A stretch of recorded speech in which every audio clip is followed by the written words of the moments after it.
En Cátedra Médica en este miércoles del corazón con el doctor Ángel González Medina, hoy hablando sobre hipertensión arterial secundaria. Si usted tiene alguna duda con relación al tema del día de hoy, puede comunicarse con nosotros al 809-682-9850, la línea internacional 833-380-0062. Doctor, al inicio de sus explicaciones hablaba de que este tipo de hipertensión afecta a un 5% de los pacientes que tienen hipertensión arterial. Entonces, el diagnóstico, el establecimiento de que hay una causa que está provocando esa hipertensión arterial, ¿se da regularmente cuando ya el paciente tiene una hipertensión arterial primaria? O sea, ¿se da tarde o se da con tiempo para que ese paciente pueda curarse de esa condición que le está provocando la subida? Generalmente, lo primero que debemos pensar, como yo te decía, si un paciente joven, siempre pensar en la causa secundaria. Y en el caso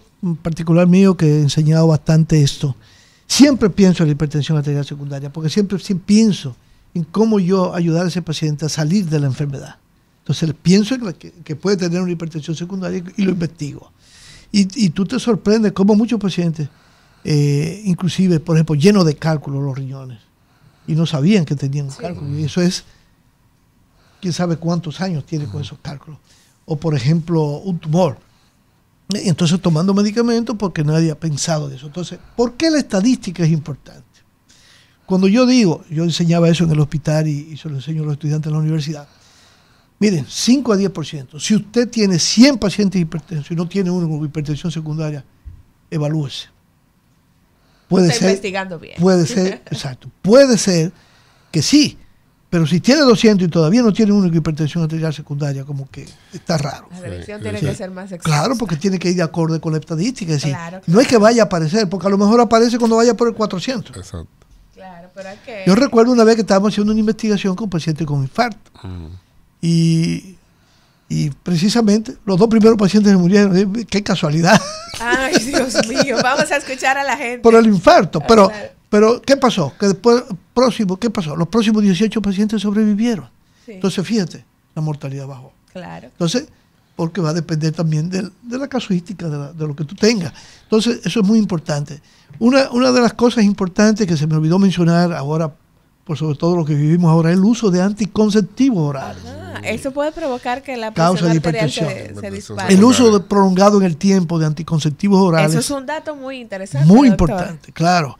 Causa hipertensión arterial. Y lo más importante, ¿sabe qué es? Que es una causa de hipertensión reversible. Claro. Reversible. Inmediatamente deja de tomar los anticonceptivos. Al poco tiempo de dejarlo tomar, comienza a desaparecer la hipertensión.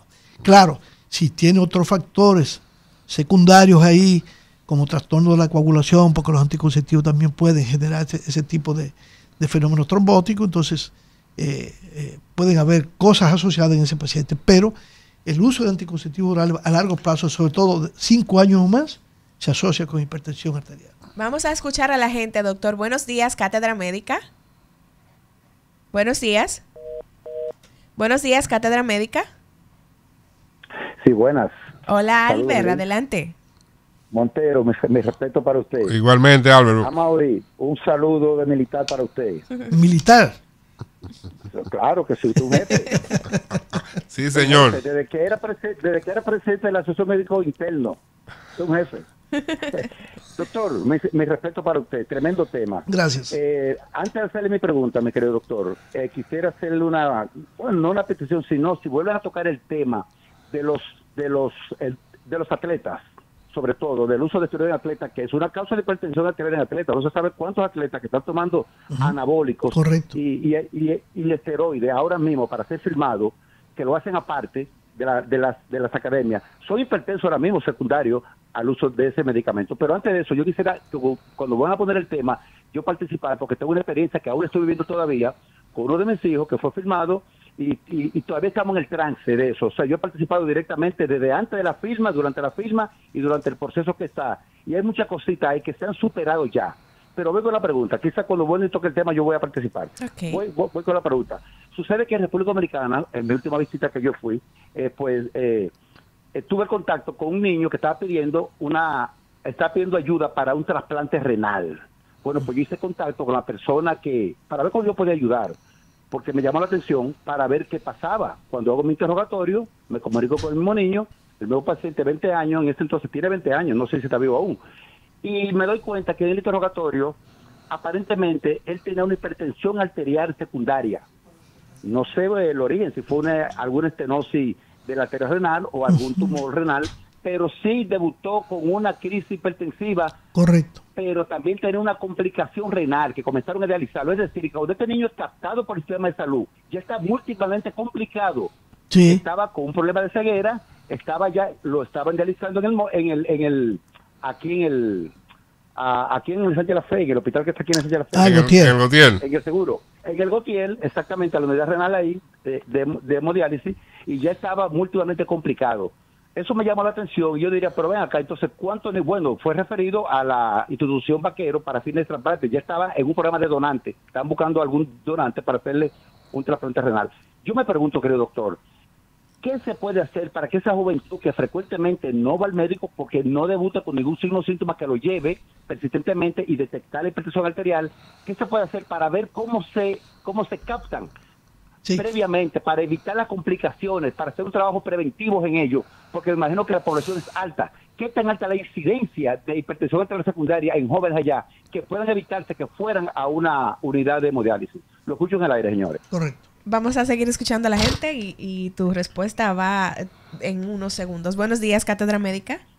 Saludos, buenas, ¿cómo estás?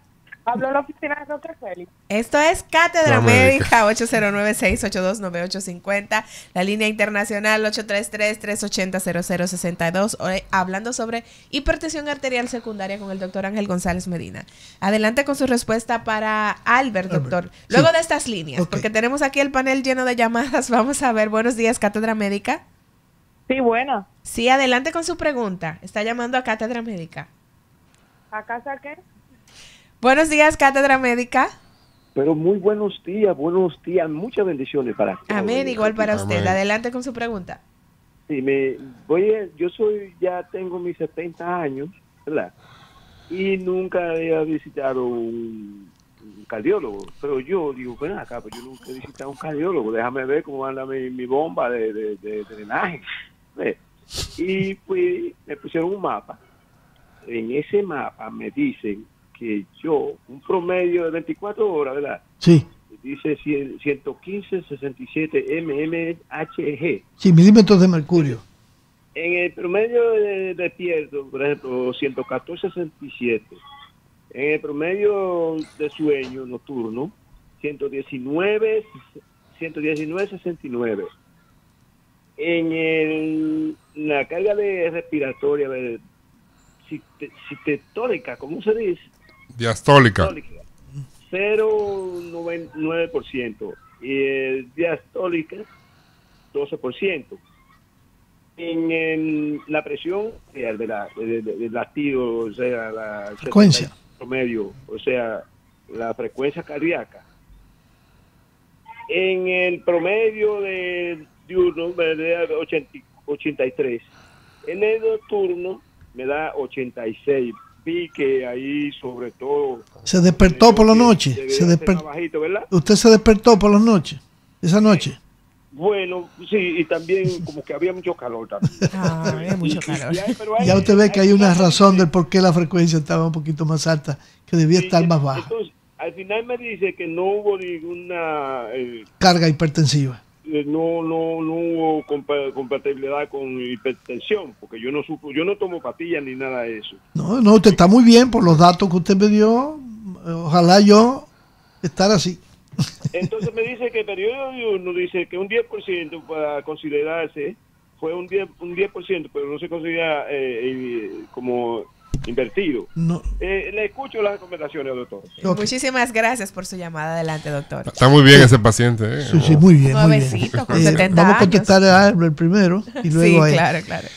Fíjate, Albert, una cosa muy importante. El problema nuestro es que nosotros tenemos que comenzar a educar en las escuelas. Ahí está la clave. Para mí ahí está, siempre he pensado que tenemos que enseñar sobre educación en salud para que la población no solamente aprenda sobre enfermedades, sino que aprenda a cuidarse y se haga su chequeo rutinario. Nosotros estamos los albores, porque estoy en eso ya desde el año 2007, quería hacer un estudio en niños y adolescentes, buscando factores de riesgo, y estamos ahora mismo desarrollando ese protocolo para someterlo al proceso de investigación. Y una de las metas es detectar primero la presencia de hipertensión, entre otros factores de riesgo cardiovasculares, en esa población. Y al mismo tiempo educar a la población, porque pensamos evaluar a unos cerca de 4.000 niños y adolescentes. Entonces, eso es muy importante, poder educar a la población, y se hacen falta más programas como este para que los jóvenes estén orientados, y sobre todo en el uso de una serie de fármacos que pueden contribuir al desarrollo de la hipertensión, como lo es la alimentación inclusive. Porque no solamente son los fármacos, también el consumo de sal puede ser excesivo, o de todos estos productos ultraprocesados, enlatados, que pueden ir condicionando el desarrollo de hipertensión al imponer una sobrecarga a la función cardíaca y al riñón. Entonces, por ahí andan las cosas, y yo creo que precisamente, como tú decías, a todas esas academias deportivas que pienso que tienen el servicio médico, enseñarles y plantearles que se debe hacer una evaluación frecuentemente de estos muchachos jóvenes deportistas que se están entrenando, y a toda la población joven, que debe por lo menos cada año hacerse una evaluación después de los 18 años de edad. Si no es hipertenso, bueno, perfecto, pero por lo menos orientarlo en una serie de causas o factores que pueden contribuir al desarrollo de hipertensión arterial. Igual que las jóvenes con el uso de anticonceptivos, por el hecho de que ya nuestra población adolescente es una alta consumidora de este tipo de productos para evitarse los embarazos, entre otras cosas. Entonces, pienso que ahí debemos trabajar mucho para lograr reducir el efecto de la hipertensión, que es en uno de los países latinoamericanos donde más hipertensión tenemos, es el nuestro, de acuerdo a los estudios que se han hecho previamente. Con respecto al último caso del paciente que yo creo que tiene muy buenos niveles, un promedio de 24 horas de presión excelentísimo, ¿no entiendes? Entonces, ese es un paciente. Si el equipo está bien calibrado, está excelente. No, y si él, por ejemplo, en la noche se despertó varias veces, fíjate que él lo que tuvo fue que algunos pequeños cambios, que por eso dio algunas alteraciones, pero que eso es normal. Entonces, obviamente, si en la noche pasó esa situación, pues tú tienes que interpretarlo en consecuencia de lo que estaba ocurriendo. Claro. Y en realidad, a su edad, está muy bien. Yo lo felicito. Entonces, doctor, hablando sobre hipertensión arterial secundaria, ¿cómo establece el especialista que ese paciente lo que tiene es ese tipo de hipertensión? Porque ya usted ha mencionado que son múltiples las causas que pueden estar provocando esa subida de presión. Entonces, para establecerlo, se hace una evaluación completa del organismo de ese paciente. Comienza con una evaluación clínica, por supuesto, depende del escenario donde tú estés y de la sintomatología. Okay. Porque dependiendo del escenario, tú no vas a hacer todas las pruebas de una vez. Sino tú dices un paciente que le dan... ¿Cuáles serían las pruebas imprescindibles que tendríamos que hacer? Exacto. Un hemograma, por ejemplo, porque la policitemia, si el aumento de glóbulos rojos, hay muchos pacientes que pueden tener ese problema, una policitemia vera, una policitemia de otro origen, y se asocia con hipertensión. Entonces se hace un control de los niveles de glóbulos rojos en sangre y la presión se controla. El hemograma te puede dar esa pauta. La orina, si el hemograma, si estás anémico, entonces ya tú puedes pensar si hay un problema renal, el tipo de anemia. La orina es fundamental. Si aparece un pH que no se corresponda, muy alcalino, si aparece proteínas en la orina, si aparecen glóbulos rojos aumentados, entonces, o glóbulos blancos, entonces tú vas pensando, ¿qué puede haber aquí en este riñón que me está condicionando esto? Entonces, tú mandas a hacer, ¿verdad? Hemograma, orina, debe hacer una glucosa para tener un perfil metabólico del paciente y evaluar bien el asunto, los lípidos, los colesterol, triglicéridos y las partículas lipídicas. Una prueba de función renal además de la orina, que puede ser una creatinina y un BUN. Debemos hacer, rutinariamente debiéramos hacer un potasio, sodio y calcio. Y ahí ya, con eso ya aprovechando el laboratorio para ir descartando. Si el paciente tú dices, bueno, ¿qué otra cosa hago? Bueno, si tienes dolor de cabeza con frecuencia, tú dices, bueno, pues déjame hacerle una prolactina, y más si es joven, una prolactina. O déjame investigar la función tiroidea, muy importante, siempre la pedimos como rutina. Esas son las cosas que pedimos de rutina normalmente. Claro, si vemos que es un paciente que puede tener otras manifestaciones clínicas, por ejemplo, hay estrías, o sea, pensando en una enfermedad de Cushing, entonces tú mandas a hacer pruebas ya de tipo hormonales o mandas a hacer cortisol si es un paciente que está muy estresado, para ver. Es decir, va a depender del escenario clínico que tú tengas ese paciente. Y siempre uno va y dice, no, una de las cosas que primero uno hace, a pesar de ser cardiólogo, es una sonografía abdominal. ¿Y por qué es importante eso, doctor? Porque la causa secundaria más frecuente de hipertensión arterial está en el riñón. Para ver ese riñón. Exacto. Entonces ya tú por los análisis cuando fuiste al tiroides. Ya te fuiste con el calcio sobre la paratiroides, aunque a veces necesita otras cosas. Entonces, tú tienes el primer abordaje. Claro, si ya es un paciente que es hipertenso y que además tú estás pensando en eso, tú vas a buscar. ¿Qué otra cosa vas a buscar? Bueno, sí hay repercusiones de esa hipertensión sobre el corazón. Pero un dato muy importante en el aspecto clínico, que a veces el paciente viene a tu oficina y le han dicho que es hipertenso, pero la presión está normal. Entonces, la realización de un fondo de ojo, simplemente ver la retina.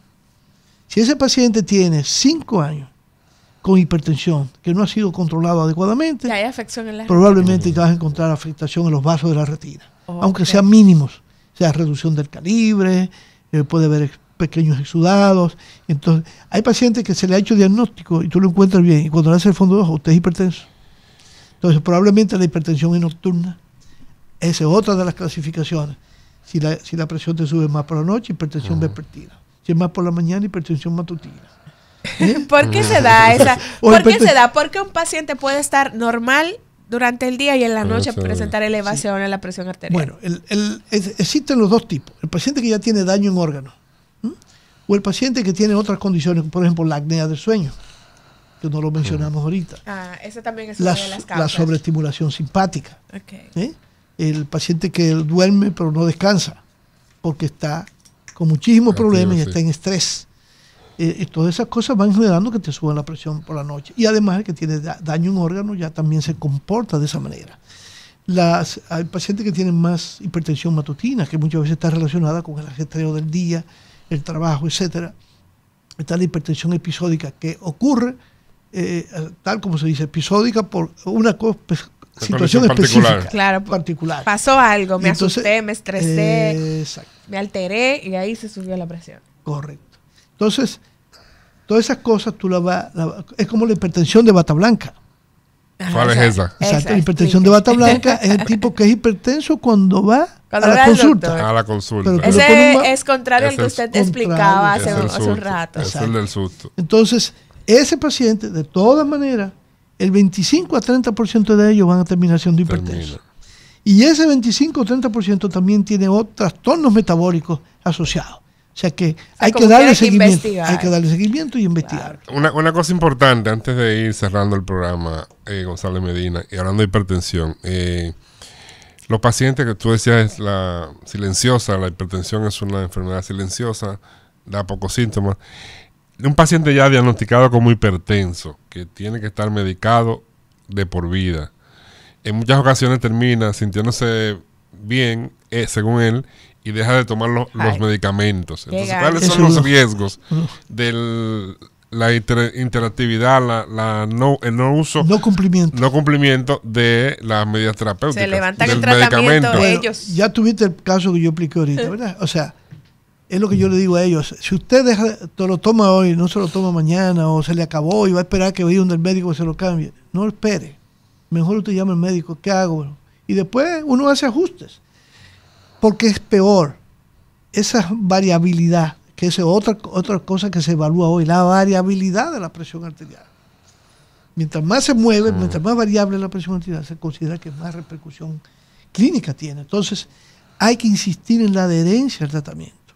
Eso es sumamente importante. Y el médico, obviamente, tratar de utilizar las dosis y combinaciones adecuadas y un seguimiento lo más adecuado posible, valga la redundancia, para tener un control absoluto de ese paciente. De eso va a depender la ayuda que nosotros vamos a prestar al paciente. ¿Qué tanto insistimos en el control de la presión arterial? Y narigonearlo, como digo yo. O sea, no es lo que diga el paciente. A veces quiere dominarte. No, espérate, esto es así. Y si es así, que tú te caes mal, tú piensas que eso, entonces vamos a cambiar el medicamento. Pero no lo cambies y te quedes sin tomar nada o dejarlo de tomar simplemente. Y eso pasa también con el problema del colesterol, que la gente muchas veces cree que por unos días, y no es así. Entonces, fíjate, hay un caso muy, muy anecdótico de un paciente que desarrolló hipertensión joven. Él vivía en Estados Unidos. A los 29 años le detectaron hipertensión, le encontraron que tenía problemas a nivel renal. Y le dijeron, bueno, pero ya eso no se puede hacer nada. En una etapa que quizá no había muchas cosas que hacer, pero porque la condición de él era algo particular. Vino a vivir al país y un médico que fue mi profesor muy bueno, le dijo, no te dejes poner la mano nunca por ahí. Y 17 años después llega a mis manos. Y ese paciente, yo le digo, no, todo lo contrario. Porque entonces le encontré un soplo en el abdomen, que es uno de los hallazgos de la hipertensión renovascular. ¿Un soplo en el abdomen? En el abdomen. Sí, en el abdomen. Se puede oír en los viejos que tienen en los pacientes de edad, que ya tienen aterosclerosis en la aorta abdominal o en las arterias renales. Entonces, no, aquí hay algo. Y entonces lo estudiamos con gran sorpresa para mí, porque tenía un riñón atrófico, decía que no se desarrolló, y el otro riñón estaba, no se había desarrollado completo. No se había desarrollado completo, y eso... Bueno. Pero, ¿y qué pasó? Que el riñón que era hipoplásico, el que no se desarrolló completo, la arteria renal, no tenía arteria renal, venía de la arteria de la médula espinal. Entonces, tenía la aorta tapada y hubo que hacerle un puente para bypassar la obstrucción que le había en la aorta y ponerle un puente para que hubiese circulación hacia las piernas.